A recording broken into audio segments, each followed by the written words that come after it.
com o Sr. Roberto Spessato, ao vivo, direto da Praça da Alfândega, na Feira do Livro. E Pablo Alsina, tudo bem?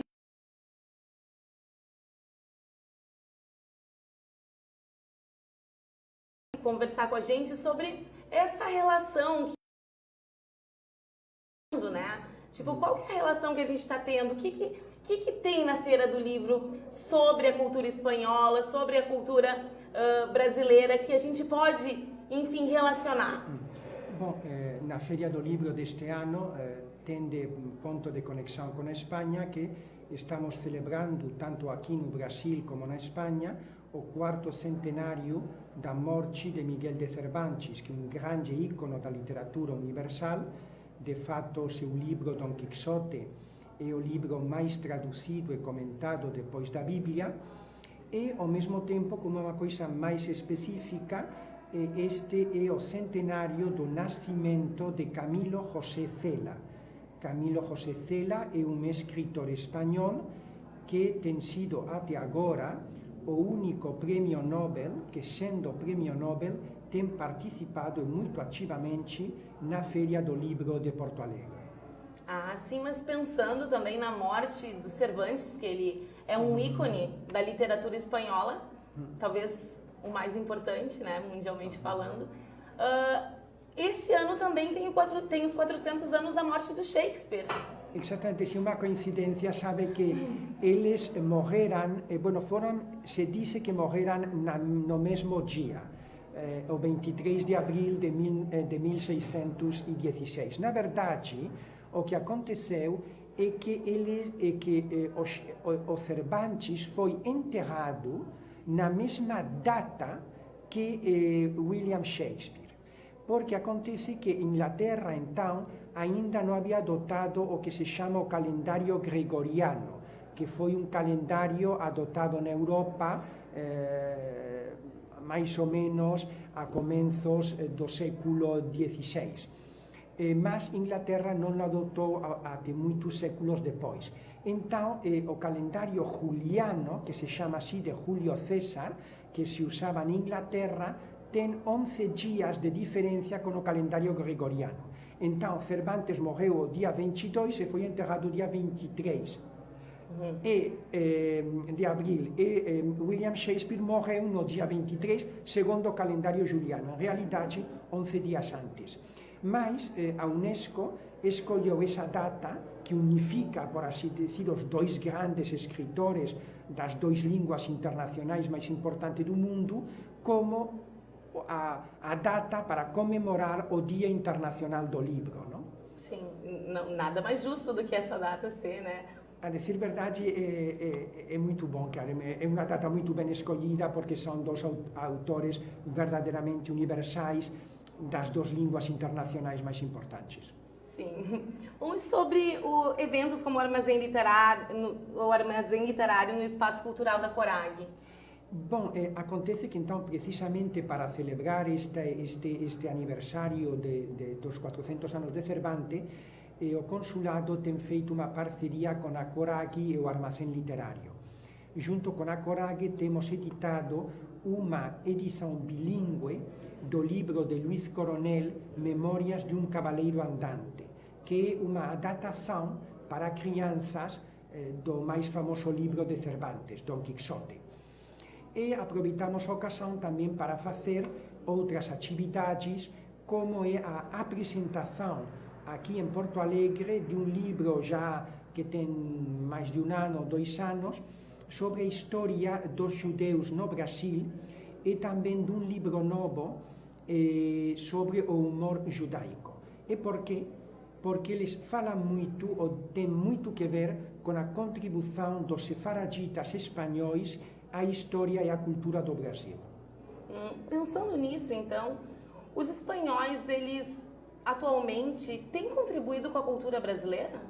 Bom, eu acredito que sim. Eu sei que muitos historiadores brasileiros acreditam que a contribuição da Espanha à história do Brasil ou à cultura do Brasil é insignificante ou muito reduzida. Naturalmente, não se pode comparar a contribuição de outros elementos singularmente, naturalmente, o elemento português, o elemento, quizás, de outras nações, como pode ser aqui na região sul do Brasil, Alemanha, Itália, Japão, etc. Mas eu, sinceramente, acredito que é um elemento muito significativo e que tem uma coisa a se descobrir. Eu sempre me lembro de ouvir a Luiz Coronel, precisamente, que é um dos intelectuais vostros mais prestigiosos,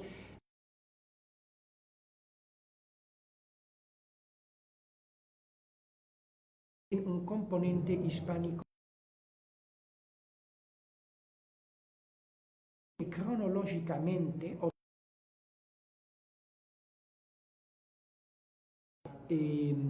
gauchesco começa nas missões jesuítas espanholas. Para mim, isto é um dado muito simbólico. Ou também vocês podem pensar que uma das lendas gauchescas mais conhecidas de Simões Lopes Netos é precisamente a Salamanca do Itaupú, não? Do Ipaú. Então, Salamanca é, enfim, uma cova mágica que vem das tradições espanholas e que também se encontra precisamente em Cervantes em alguma de seus entremeses e outros escritos, não? Cervantes, que por certo, sabe que uma das últimas traduções o português de Cervantes tem sido o ano passado deste autor gaúcho, Hernani Só, que tem feito uma edição maravilhosa das novelas exemplares aí na antiga Companhia dos Livros. Então eu acredito que tem muito a explorar nesse sentido, muito, não? Se você vê muitas palavras, canções, vestidos, gastronomia, inclusive a cultura do vinho, não? Que começou nas missões aqui no Rio Grande do Sul, acredito que quanto mais se explora e se conhece a cultura gauchesca, mais uno é ciente destes vínculos entre Espanha e o Rio Grande do Sul e com todo o Brasil, não? Tampouco esqueçamos, do ponto de vista histórico, algo que Eduardo Bueno, outro gaúcho muito conhecido internacionalmente, gosta de lembrar, que um dos períodos melhores da história colonial do Brasil é o período da União Ibérica, o período em que Espanha, Brasil e Portugal tinham um mesmo rei, que era o rei de Espanha, os Felipes, entre 1578 e 1640. Foi uma época colonial para o Brasil, mas de grande autonomia e de grande prosperidade, que, segundo Eduardo Bueno, foi um dos fundamentos remotos também do que seria depois o sentimento de independência brasileiro.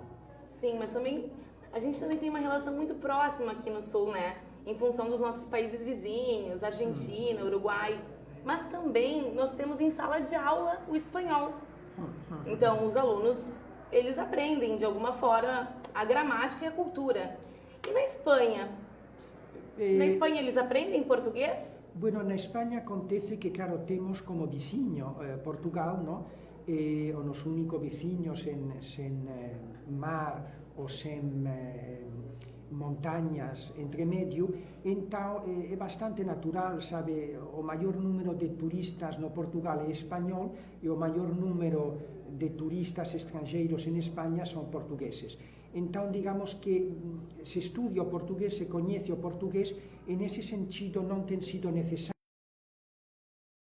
a portuguesa como obrigatória, é facultativa, voluntária, se estudia muito e, sobretudo, se pratica nas constantes relações sociais, turísticas e culturais com o Portugal.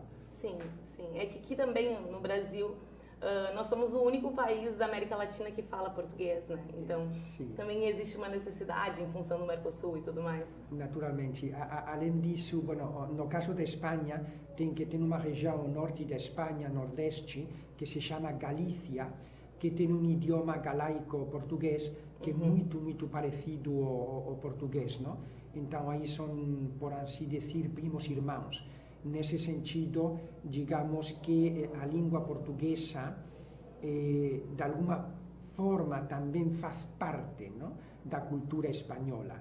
E disso não se deve esquecer nunca de que a palavra Hispânia, para os romanos, incluía o que atualmente é Espanha e Portugal. E também para falar dessa estreita relação entre o português e o espanhol, uma relação natural, espontânea, ao menos aí no continente europeu, isto que relata o próprio Camões, que quando Vasco da Gama chega aí na Índia, eles desembarcam e acontece que uma das primeiras pessoas que encontram e que faz de tradutor é provavelmente um marroquino, não? Um maometano que procedia da região norte de África e que começou a falar com eles em língua espanhola. Então, o Camões o que diz é que eles ficaram muito contentes de ouvir falar na clara língua de Castilla. Então era muito natural, tem sido sempre muito natural entre espanhóis e portugueses falar entre eles em espanhol, em português, sem nenhum problema de comunicação. Português, eles são línguas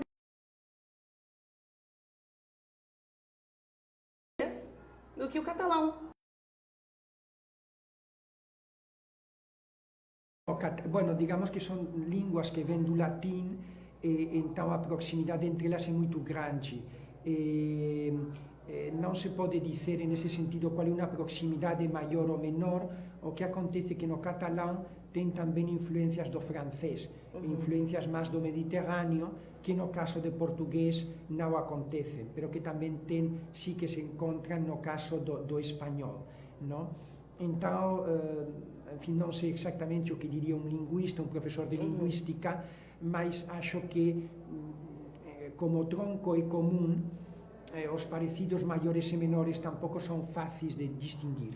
E pensando em linguística, a questão do preconceito linguístico, muita gente, principalmente brasileiros, falam que aqui não se fala espanhol, aqui se fala um dialeto, aqui os nossos países vizinhos se fala, enfim, e o espanhol correto mesmo é o da Espanha. Isso na verdade, é um preconceito linguístico, não é? Um preconceito, sobretudo, acho que um erro histórico e um erro linguístico. O espanhol, como todas as línguas, tem uma série de expressões e variedades diversas segundo os lugares, mas tem ao mesmo tempo uma unidade que não tem nenhuma outra língua no mundo internacional. O espanhol é a única língua internacional que tem uma gramática comum a todos os países que lhe falam, que é mais ou menos recente. A gramática da língua espanhola feita com todas as academias da língua espanhola do mundo. A Real Academia Espanhola. E ao mesmo tempo, se você vê as variedades entre o espanhol de México, ou entre o espanhol de Florida ou de Califórnia, ou o espanhol de Tierra de Fuego, as diferenças são mínimas e são sempre locais, referentes a realidades locais que naturalmente se encontram em Tierra de Fuego, mas que não pode se encontrar, obviamente, na Florida.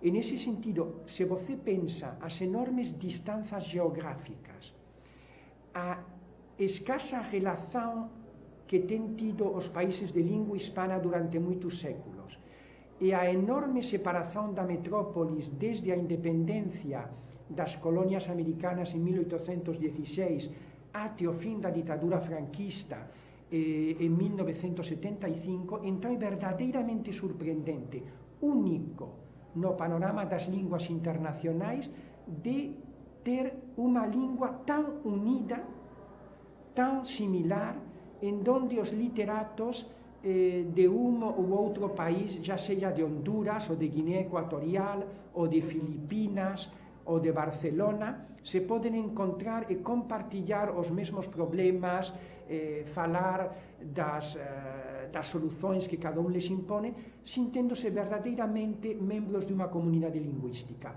Então eu falaria simplesmente de uma língua única, de países muito distintos e com expressões muito diferentes. E não podes dizer que um é melhor que o outro. Isso acho um pouco, enfim. O que posso dizer também é que tem mais diferença entre um espanhol falado no campo de Extremadura, a 200 quilômetros de Madrid, que entre o espanhol de Madrid e o de Buenos Aires. Sim, ótimo.